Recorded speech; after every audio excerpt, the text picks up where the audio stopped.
Eh bien, bonjour, soldats de la Grande Armée. Tout d'abord, je vais vous souhaiter une bonne et heureuse année 2021. Plein de bonnes choses, beaucoup de temps pour jouer, et puis on espère tous retrouver une vie à peu près normale. Voilà. Mais comme on est encore tous sous l'effet d'un couvre-feu ou parfois de mini-confinement, eh bien, j'ai décidé de faire la première des 2 vidéos sur les règles solo. En effet, la première vidéo, celle-ci, va être surtout afin de bien vous expliquer le déploiement de l'IA. Alors, qu'est-ce que j'appelle l'IA? L'IA, c'est l'intelligence artificielle. C'est votre ennemi, c'est le mode solo contre lequel vous allez jouer. Donc, lorsque je dirai IA, vous savez que je parle de votre adversaire. Comme vous pouvez le voir, j'ai fait le déploiement français, c'est-à-dire mon camp à moi, étant donné que vous vous déployez toujours avant l'IA. Pourquoi? Tout simplement parce que autrement, vous pourriez faire votre déploiement en conséquence de votre adversaire, ce qui serait totalement injuste et ce qui serait pas très très intéressant. Donc c'est pour ça que vous vous déployez en premier. Donc dans ce cas précis, je joue français. Ça va de soi, je vais pas jouer anglais quand même, faut pas que déconner.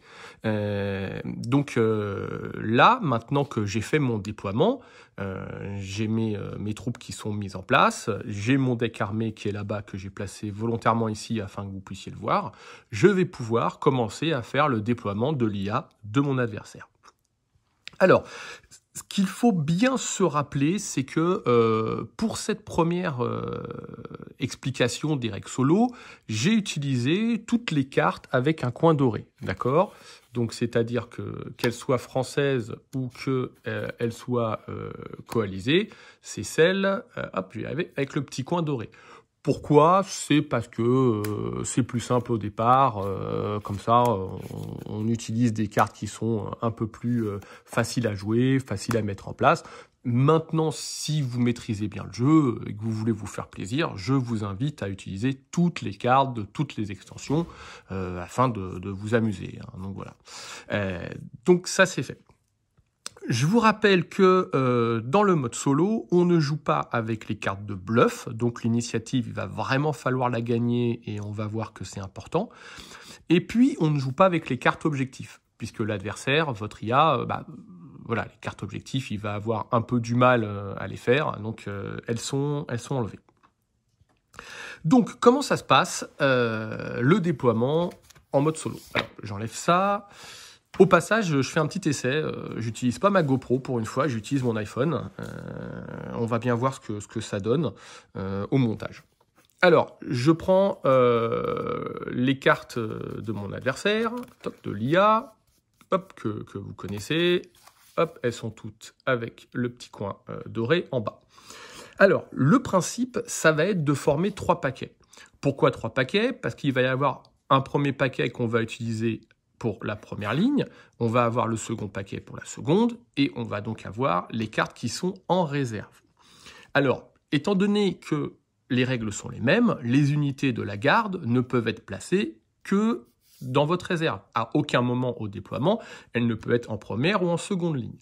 Ce qui veut dire que, par souci de clarté, on va tout de suite enlever les Scott Gray, la cavalerie de la garde britannique, et on va enlever les 2 unités de la garde à pied british. Comme ça, on sait que celles-là, elles seront posées à un moment en réserve. Mais peut-être qu'elles ne seront pas automatiquement en réserve, peut-être qu'elles seront dans le deck armé qui sont là. Donc, on va les mettre de côté volontairement. Alors, ensuite, on se retrouve avec toutes les autres cartes. Et donc là, ce que l'on va faire, c'est qu'on va faire un petit tri. On va commencer par enlever les cavaleries, les artilleries, et après, on a le paquet des infanteries. Alors, moi, elles sont triées, donc ce que je vais faire, c'est que je vais faire un petit déploiement comme ça, un petit rangement, hop, comme ça, toc, toc, toc, toc, toc. Donc là, maintenant, j'ai sélectionné toutes les infanteries, sauf l'infanterie de la garde, et je vais les mélanger. Comme ça, j'ai un paquet qui n'est constitué que d'infanterie. Ensuite, ce que je fais, c'est que je vais rajouter 2 cavaleries au hasard. Donc, avec les coins dorés, on n'a que 4 cavaleries, 2 British Hussards, 2 Prussian Dragons. Donc, bon, pareil, hein, on fait un petit mélange, toc, toc, toc, on s'embête pas. Ce que l'on fait, c'est qu'on en prend 2 au hasard. Donc celles-là, elles vont être mises de côté. Donc on se retrouve avec 2 cavaleries, on ne sait pas lesquelles, et toutes les infanteries, sauf les infanteries de la garde. Et là, on va les mélanger. Ce qui veut dire que notre première ligne peut se retrouver peut-être avec une cavalerie.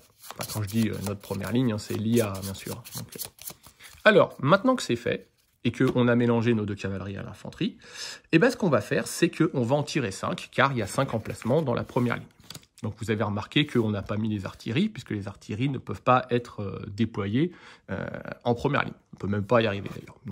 Donc on fait première carte ici, donc on se retrouve avec une infanterie prussienne, une infanterie britannique, une deuxième infanterie britannique, les dragons prussiens et une infanterie prussienne. Donc voilà, là, on a fait le déploiement de la première ligne de l'IA. Ensuite, qu'est-ce qui va se passer? On va reprendre le paquet P1, le premier qu'on avait. Hop, on fait ça. On va enlever, en fait, la cavalerie, pour que vous compreniez bien. Et là, du coup, on n'a que des infanteries et une cavalerie. Donc, ce que l'on va faire, c'est qu'on va déterminer au hasard, on va prendre 3 cartes d'infanterie au hasard.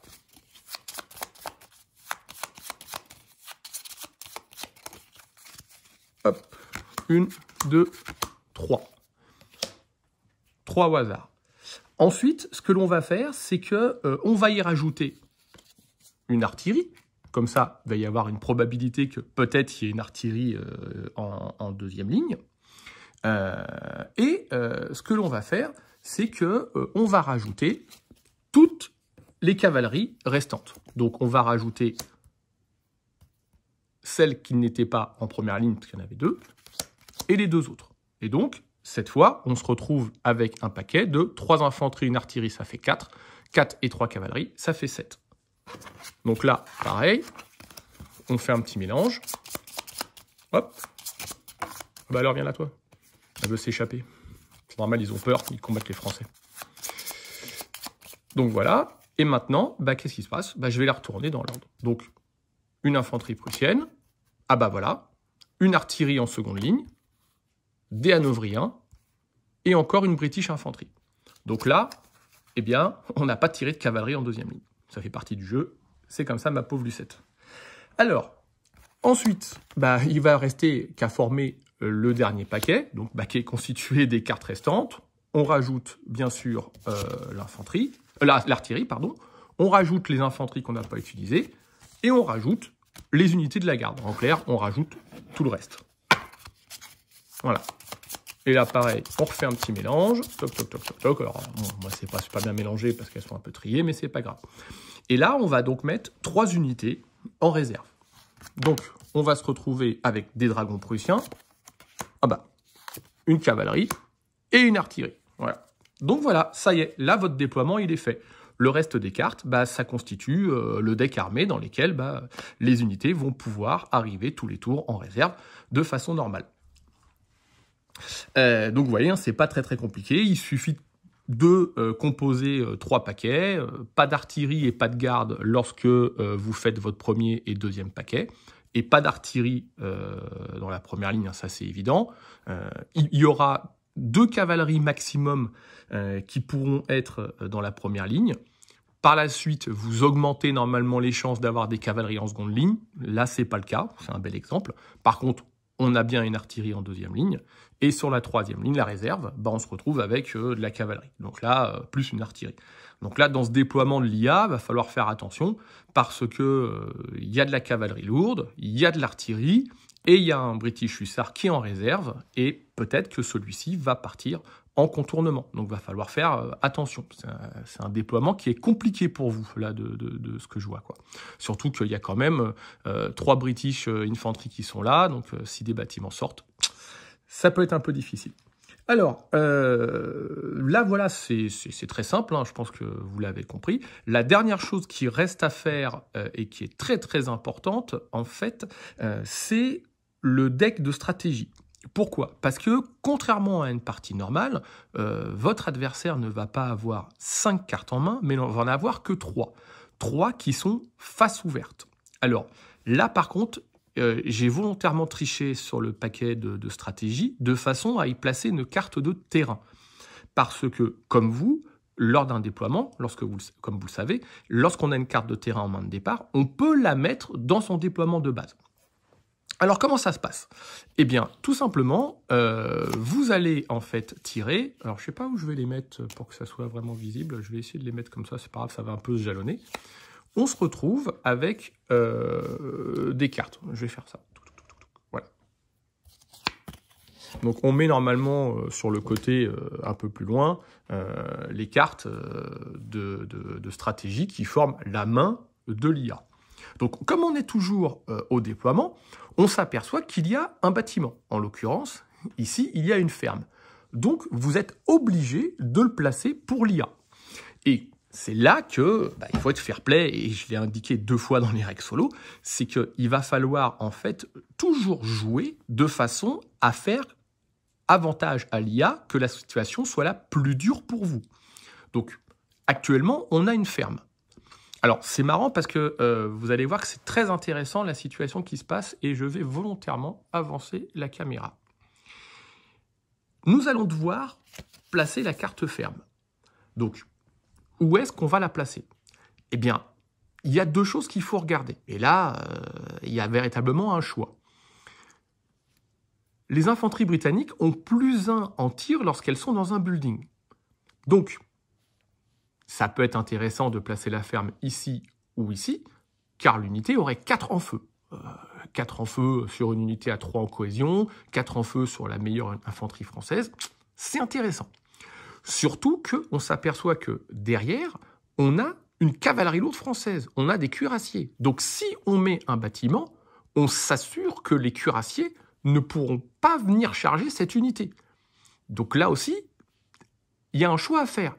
Et dans le déploiement français, j'ai fait quelque chose que j'aime bien faire moi régulièrement, qui est ma petite cavalerie légère, mes chasseurs à cheval avec 2 en tir, sur le côté. Et en plus, ils se retrouvent face à une infanterie prussienne, donc c'est parfait. Ils pourraient très bien charger ou faire un mouvement latéral et faire feu. Voilà, il y a plein de possibilités. Donc je pourrais aussi mettre la ferme, en fait, ici, pour tout de suite empêcher la cavalerie de charger. Mais je ne pense pas que ça soit la meilleure chose à faire. Donc, vous êtes théoriquement, après c'est selon vos habitudes de jeu, vous devez placer votre ferme sous une infanterie britannique parce que c'est là que ça sera le plus efficace, +1 en tir et ça empêchera la cavalerie de charger. Maintenant, il y a véritablement un choix. Est-ce que, je la mets ici, je la mets ici. Il y a l'angle de tir de l'artillerie, de toute façon, qui va cibler les 3. Ça n'a pas trop d'importance. Moi, je préfère faire un trou tout de suite sur la ligne de mon adversaire. Il n'y a que 3 en cohésion ici. Donc, je pense sincèrement que le meilleur placement est ici. Donc, vous voyez, ne serait-ce que jouer une carte terrain, pour l'IA, parfois, ça demande un peu de réflexion. Mais, hop, je redéplace la caméra. Comme vous avez joué une carte et que la rangée de cartes stratégie qui constitue la main de l'IA doit toujours être composée de 3, on s'aperçoit qu'il manque une carte. Donc tout de suite, on remplace. Parce que ça, c'est la petite spécificité des règles solo. C'est que dès qu'une carte est jouée et qu'il y a donc un emplacement vide dans cette rangée, on est obligé de la remplir. Comme ça, votre adversaire, l'IA, a toujours 3 cartes. Et là, c'est là que ça va devenir aussi intéressant, ça va être de regarder les valeurs qui sont en haut. Ici, c'est la première carte. Donc vous savez que pour l'initiative qu'il y aura au premier tour, l'IA va jouer obligatoirement cette carte-là. Il n'a pas le choix. Mais c'est un 4. Donc, déjà, il va attaquer fort, le British. Il va tout de suite jouer une carte forte.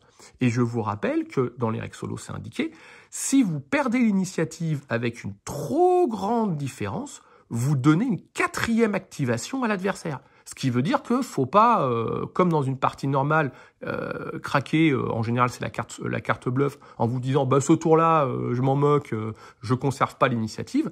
Non, là c'est important de l'avoir, parce que si vous donnez une 4e activation à l'adversaire, pas la peine de vous expliquer les dégâts que ça va faire. C'est capacité, sa mobilité que ça va lui donner. Donc, va y avoir 4 de base plus un dé. Va falloir que vous, dans votre main de départ, vous alliez cracher quand même une carte pour soit la gagner, soit pour éviter de perdre de plus de 2 l'initiative, parce que là, ça serait très très très mauvais.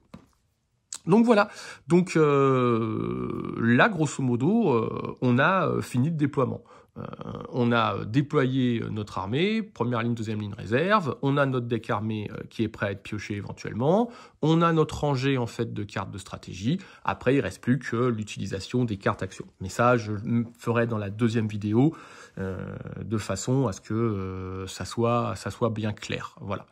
Alors, dans les règles solo, il y a exactement ce que j'ai fait, sauf que c'est un autre exemple, hein, donc ça commence page 44 du livret austro-russe. Donc j'ai fait vraiment un exemple qui était des plus clairs, avec pas de cas bien compliqués, des unités différentes, et ça nous donnait en fait le déploiement qui est là-haut. Voilà. Donc là, ici, on s'aperçoit que il n'y a pas de cavalerie en deuxième ligne, ce qui est un avantage pour vous, parce qu'il va falloir les monter. Par contre, la contrepartie, c'est que il y a 2 artilleries directement en jeu. Donc vous imaginez s'il a 4 actions, parce que vous avez lâché l'initiative trop tôt, vous tapez 2 tirs d'artillerie par tour, ça va commencer à piquer. Hein. Et puis en plus, il y a ça qui va pouvoir arriver. Donc, il faut aussi prendre en compte les cartes en fait que l'IA va avoir en main, quoi. Donc, ah, tiens, c'est mes gants pour faire le feu, ça. Hop, on va les dégager, c'est pas très beau. Vous voyez, par exemple, une fois qu'il va avoir joué cette carte-là à l'initiative, tout va se décaler comme ça, et il y aura une autre carte qui viendra là. Et donc, vous savez qu'il y a de fortes chances que lors du premier tir, ils se mettent en tirailleur, que si vous lancez un contournement, il va tout de suite vous repérer, sachant que voilà, vous voyez que dans votre réserve, il y a une cavalerie légère, donc ça veut dire que vous n'allez pas pouvoir lancer de contournement au premier tour, parce qu'autrement, il vous repère. Il va donc falloir attendre le tour prochain que cette carte-là devienne sa carte d'initiative et qu'elle dégage. Donc à chaque fois, bien regarder les cartes qui sont ici. La règle est très simple, hein. L'IA, il est basique. À chaque fois qu'il y a une carte qu'il peut utiliser, il l'utilise. Même si c'est pas au maximum, il l'utilise. Comme ça, c'est plus simple. Donc vous savez que dès que sa première activation, il passe directement en tirailleur, il vous met un tir à +2. Donc, s'il fait un tir d'infanterie, vous pouvez carrément vous retrouver au tour 1 avec l'infanterie britannique qui a 3 en tir, qui passe à 4 parce qu'elle est dans un bâtiment, qui a +2 au tir, ça fait 6. Bon, heureusement, il ne mettra qu'une seule perte, mais au moins, il n'y a pas besoin de lancer le dé. Hop, il la tabasse d'entrée, quoi. Donc voilà, donc écoutez, j'espère que ça aura été clair pour vous pour le déploiement et la constitution de ces 3 paquets. Et puis on va se retrouver bientôt pour la seconde vidéo où là cette fois on prendra les cartes actions et je vous expliquerai concrètement comment ça se joue étape par étape et surtout les petites choses à ne pas oublier. Et bien voilà, écoutez, merci à tous, bonne partie. Et puis, comme je l'ai dit, si tout revient à la normale rapidement, j'ai beaucoup de choses dans ma musette, que ce soit des unités, on en a déjà parlé, j'ai déjà des dessins qui sont faits.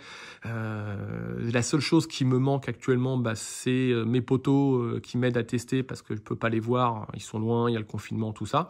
Donc, je prends du retard sur les scénarios, sachant que les scénarios seront exclusivement sur 1805, donc sur cette belle campagne qui mènera jusqu'à Austerlitz. Voilà. Bon merci à tous, je vous embrasse, prenez soin de vous. À bientôt.